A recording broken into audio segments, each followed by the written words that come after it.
So thanks everyone for making the time. Pleasure to have everyone joining our talk today. So we've assembled a very interesting bunch of people here for you to learn from, to hopefully gain some insightful information from that can allow you to grow your e-commerce businesses, to grow your Amazon business.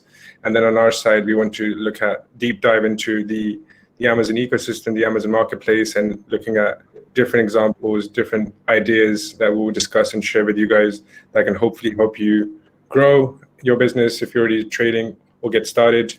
If you're looking to join the Amazon marketplace, I myself have personally sold in there too, and it's a great opportunity, great place, providing you have the right product, the right strategies to grow in that ecosystem. So firstly, what we'll do, we'll begin with a round of introductions. So we'll start with Zain Shah. Zain, if you could just let the audience know as to what you do, what your passions are, and yeah, we'll start from there. My name is Zain Shah, and I've been selling on eBay and Amazon for past about 9 years now. And in together, I have about little over 200 private labels on Amazon at the moment. And I have over 10,000 listings spread across the eBay and Amazon. And this is my full-time thing. And recently, I've been really active on a social media platform like YouTube and stuff. And that's all about me, really. Thank you for the introduction, Zain. And then, Hi, if you can go next, please. Hey, thank you for that. So I'm Hai, and I also sell on Amazon for a very long time. And also I had an enterprise software career because I'm a computer engineer. So I kind of mix the two worlds. With my partner, we were able to create a $13 million annual store, and started with private labels, then also kind of incorporated like the wholesaling model as well into that. And in the last 2 years, we created the EVA platform, where we provide an enterprise level software to the Amazon sellers to maximize their profits on Amazon. Very interesting. It's interesting pivot from the software side to the e-commerce, and then you have a great product that you made. And then Ryan, if you can go next. Well, it's pretty impressive numbers to follow up on then on the two guys previous, but we're selling on Amazon for 4 years. More recently, in the past year or so, switched to mostly PPC management. So currently managing around £10 million in sales through UK, EU, and USA, among most of just mainly 6- and 7-figure clients selling on Amazon. Very, very impressive for sure. And then finally, we have Mr. Mohammed Siddiq. If you can go next, please. Thank you so much. When it comes to Amazon, I'm the most junior person here. Struggling seller. I have probably didn't really make that much money on Amazon. However, I'm in a business for 30 years, co-author of New Success Secrets and the host of a Growth Hacking Secrets show. And we are in a relationship business because it does not matter if it's Amazon selling or any other business. When you come into business, you need to learn how to build a relationship with the speed of light. And in fact, you want to create the influence in your own marketplace, create the following for yourself, for the niche you are trying to focus on, and then actually get the product. Because once you get the product, your marketing budget will be 1/10 of your competitors.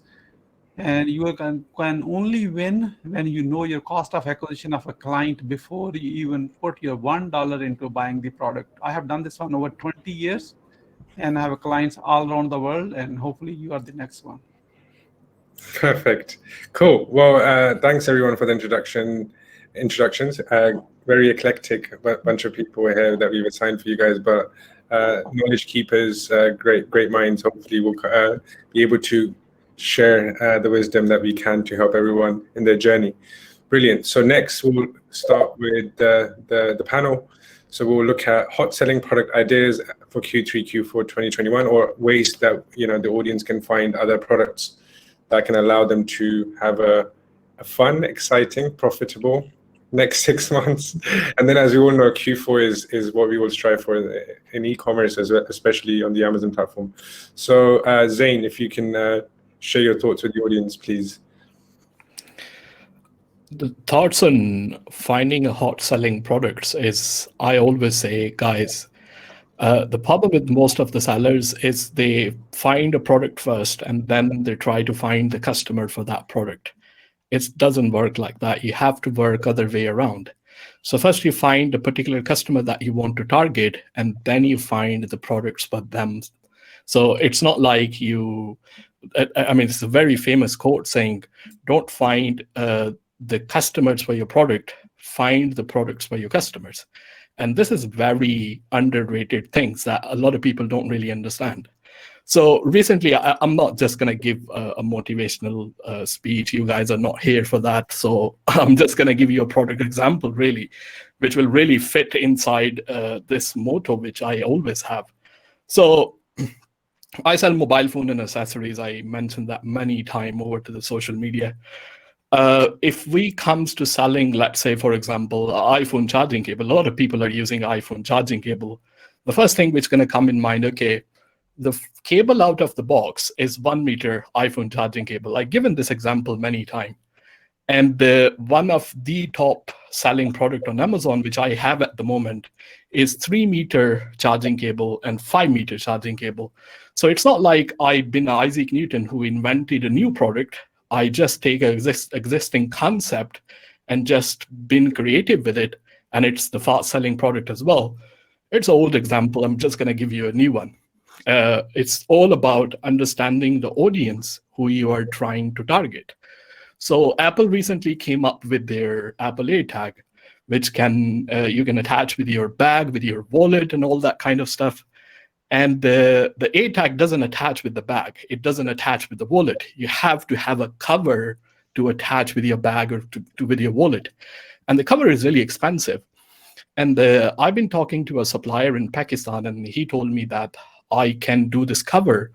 And the cost of that product was little over £1, the landing cost.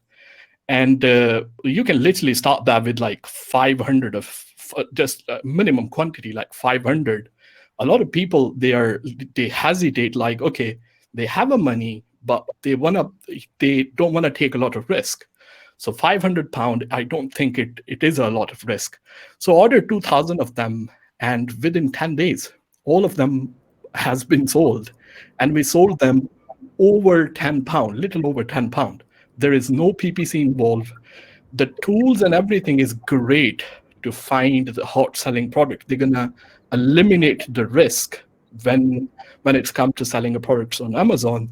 They are all great, but I always say nothing is better than understanding the audience which you are trying to target. Yeah, very well said. I think naturally, if there isn't an audience, then the product may not sell unless it's super innovative. But yeah, I think also what you covered is taking risks is a part of being an entrepreneur, and there's no such thing as getting a full guarantee until you try. One quick thing I wanted to add, guys. So if you we'll be running some polls across the event, so please feel free to engage and participate in the polls. And then as for questions, either you can leave them in the chat in the question section, and we'll endeavor to answer as many questions as we can at the end of our talk. So Ryan, if you can go next as to your perception on finding products, what kind of can be interesting tools or bits of advice that you could share with the audience. Yeah, for sure. Maybe a slightly different perspective on product research, which may be good for debate, I guess. Generally, when I do product research and things like that, I recommend people to do product research. I always talk based on the numbers because I think the numbers don't lie. You know, sometimes people just have an idea of a product they want to sell and they go and list it and it doesn't do so well. Obviously, Amazon's a very different place now to what it was in 2016, 2017, where you could list a product that it can start doing quite well. I think with the Apple tags you mentioned, they are still quite new, so maybe not as competitive as some other products. But when people say, oh, I went to go do this the other day and I couldn't find a product for it, and then just go list it because they needed it, sometimes that may not be the best option. Instead, I always prefer to use certain softwares, not go just by the numbers of what that software says, but use it to give me a rough idea of what's selling well, where should I be looking in the market, and then kind of, as Zane said, I guess, then you can look at differentiating that product and kind of making yourself stand out with the branding, differentiations, bundles, whatever it may be. But it would always be software focused so that I know the demand, I know the gap in the market, rather more so than just kind of thinking of what's good to sell, which generally doesn't work out too well for most people, just from my experience. Yeah, fair enough. I think numbers don't lie is something that we need to print on a t-shirt and share with everyone, because Yeah. it's funny how often that gets ignored, because they don't, so definitely. But adding to a few other things you said, yeah, definitely some great points. Hi, did you have any perspective also to share in terms of product search? Oh yeah, finding products? sure. Zain and Ryan are definitely the experts on that. But one of the things that I realize, we have like more than 1,000 Amazon sellers on our platform. One of the things that I realize now, people are going out more frequently.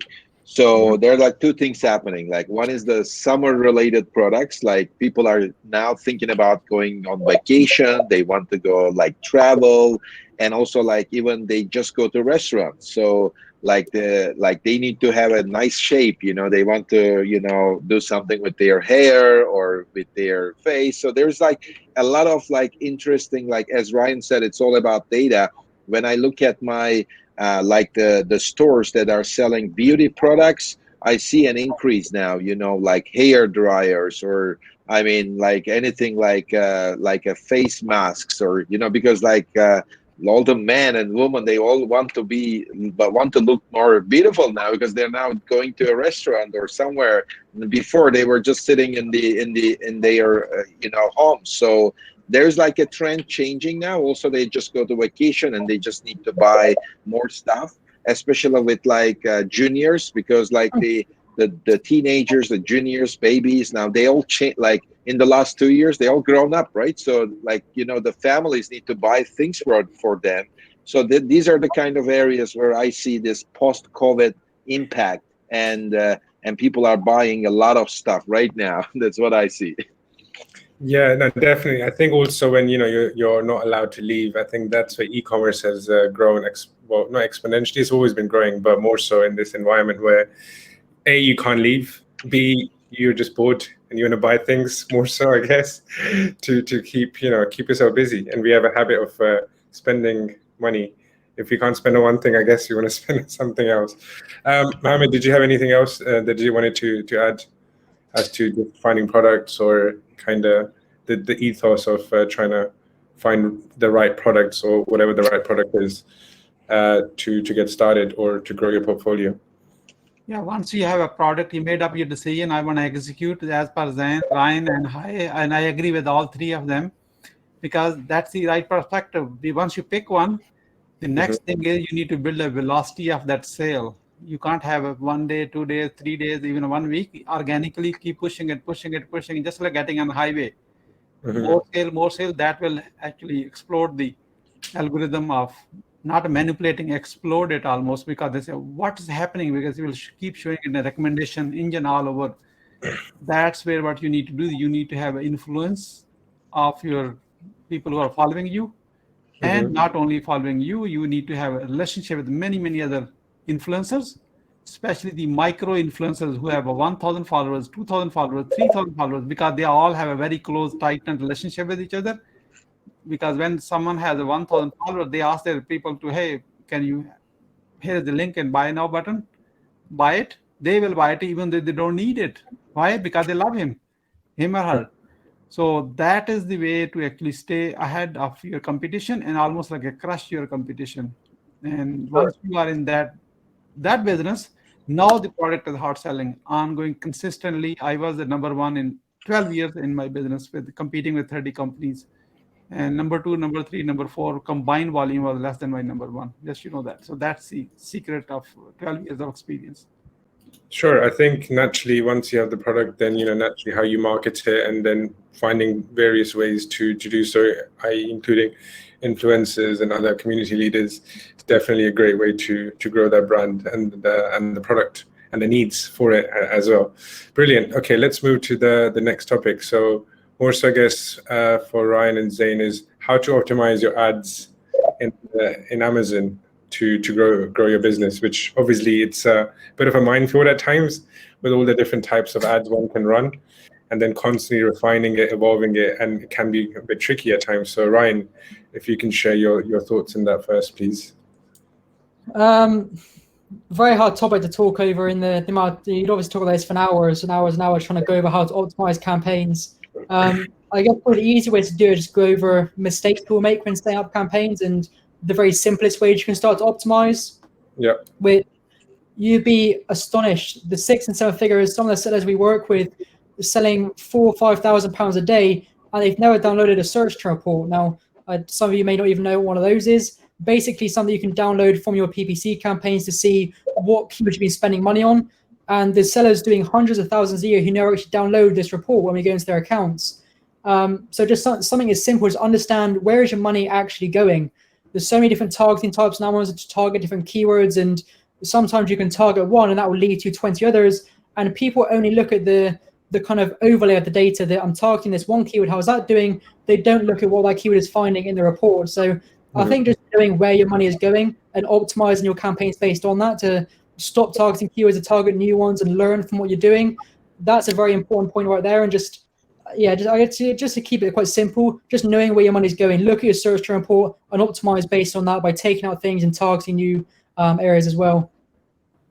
Yeah, for sure. I think naturally it's a trial and error approach, but also, as you mentioned, is keeping an eye on the keywords that are and are not working. Great. So Zain, if you can go next and share your perspectives as well, please. Thank you. I mean, as Ryan said, PPC is a topic like we can spend hours and hours talking about it. It's very subjective to the product that you are selling, but my general rule is everyone is just trying to hack the Amazon A9 algorithm. Like, I want the algorithm to work for me. Like, this is a very hot subject. But algorithm is not really designed to work with the sellers. Algorithm simply follow the audience, the way the audience are reacting to your particular PPC campaign. As the Ryan said, you really have to look into your report. Yes. Giving some sort of example is my personal strategy about the PPC is, rather than going after highly searched volume keywords, which are obviously people are searching for it a lot, but the cost of PPC is going to be huge there and going to be a lot of competition. I normally target around like a mid search volume, long tail keywords, even though they are not like very effective in terms of getting a visibility, but that will keep my PPC cost really down and I will keep a higher conversion rate. Again, I said PPC is very subjective to the product that you are selling. You have to look at your report and then just take it from there. Yeah, I think, as you mentioned, the topic is got so many different elements and moving parts to it, and then it's just constantly evolving it more so with the findings again and again and again. And then I suppose that's where it gets tricky, is how willing are we to keep evolving it, sharpening it, refining it again and again and again. Cool. So let's go to the next topic. We'll go to how to use influencer marketing to boost your product sales. So Sadiq, if you want to go and share your insights into the importance of influencer marketing and generally creating a lot of buzz around your product and services through influencer marketing and through networks in general. Yeah, I have been doing for so long. And in any business, you want to create a brand for yourself. People know and other people talking about the brand. And the reality is that does not come from the ads much, because ads, everybody's competing, spending their dollars, which is a good thing. It's needed. However, it's what they call a necessity evil, and platforms are making a lot of money on this. On influencers, other people are recommending it. We live in a recommendation age. Whole Amazon works on review based. That's a recommendation, silent recommendation. Hey, I like this product. You may want to check it out. That's what they're saying, really. They're sharing their lifestyle experience. So as an influencer, when they talk about product reviews, their followers actually follow whatever they say. So it's a huge competitive advantage you have as a brand owner against your competition. And that's whenever you have follow-up products, like a product A, you bought it, and then you are launching the second SKU, the third one, fourth one. Bigger the brand is from influencers, your cost of marketing will stay way low, and you will have more conversions and more sales, because your conversion, cost, everything matters a lot in this case. More conversions you have with less advertising cost, you will have more bottom line, what everybody's looking for in a business, Absolutely. I think, naturally, it's everyone wants a little bit of free traffic, but naturally, some of the influencer campaigns come at cost, but can be way cheaper than spending tens of thousands on constantly relying on one avenue. So I guess diversifying it is crucial. Hi, did you have any thoughts you could share also with us?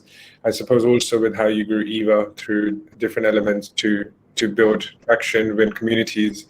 And these communities are hard, but very easy as well at the same time to win over. Well, my influencer consulting is Siddiq, so I just agree. I agree with him all the time, because I actually ask him about the influencer marketing most of the time. It's extremely important, given that the PPC. That's very important, but it's not like a cheap thing. You need to do it. You need to spend a lot of money. By the way, PPC alone, it doesn't give you the right impact. You need to have the right price, right photograph, right video, right content, and right feedbacks. And the feedbacks, obviously, you can get from the Amazon sellers, but also you need the influencers, and it's not as expensive if you think about the money you spend to PPC.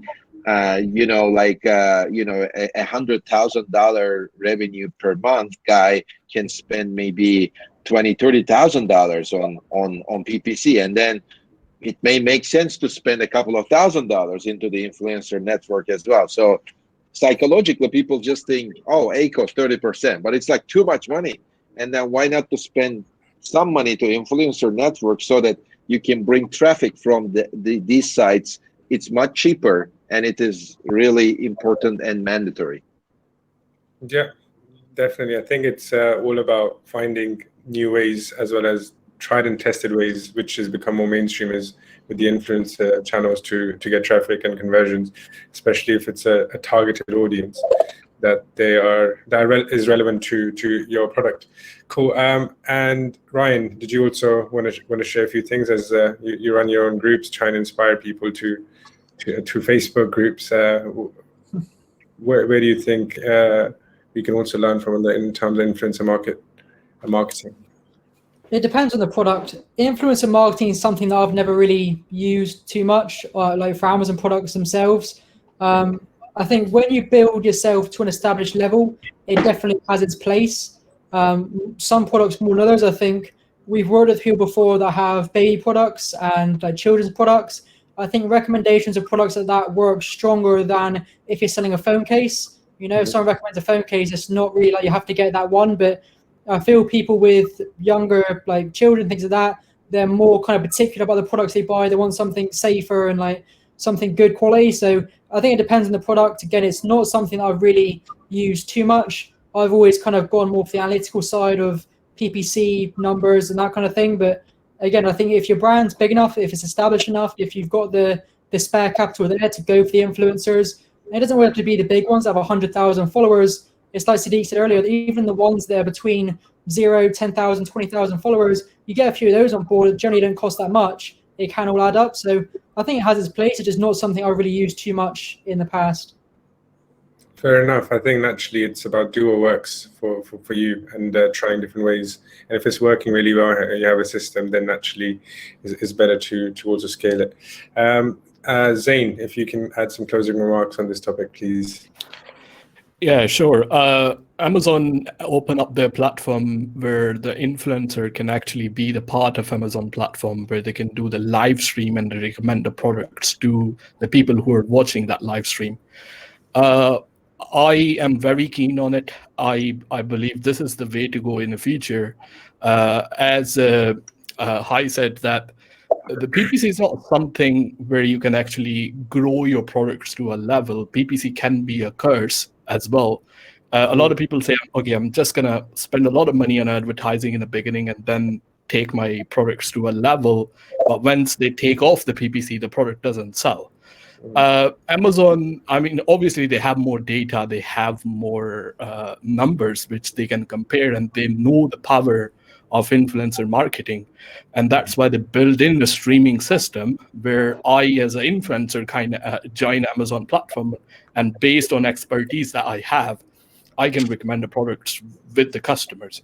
So I think in the future, what's going to happen, which is my prediction, other than the reviews, if you are particularly looking for a product, the video or a live stream which is particularly talking about that product is going to show up inside the Amazon platform, because Amazon doesn't want people to leave Amazon, go to the YouTube and come back. That's why they are building this one. And for that, they really need the influencer to actually promote the products. And as Muhammad said, the connection between the influencer and the consumer is actually a lot stronger than any kind of advertising. So I see there is a huge potential. At the moment, as Ryan said, the way the things are designed, I'm not personally using an influencer as much as well. But I see there is a huge potential as the mainstream media, even though the things like PPC or Google Ads and those things are actually, there's a very decline in the demand of those things as well as compared to what influencer marketing is. So at the moment, no. In the future, this is the things you want to get on.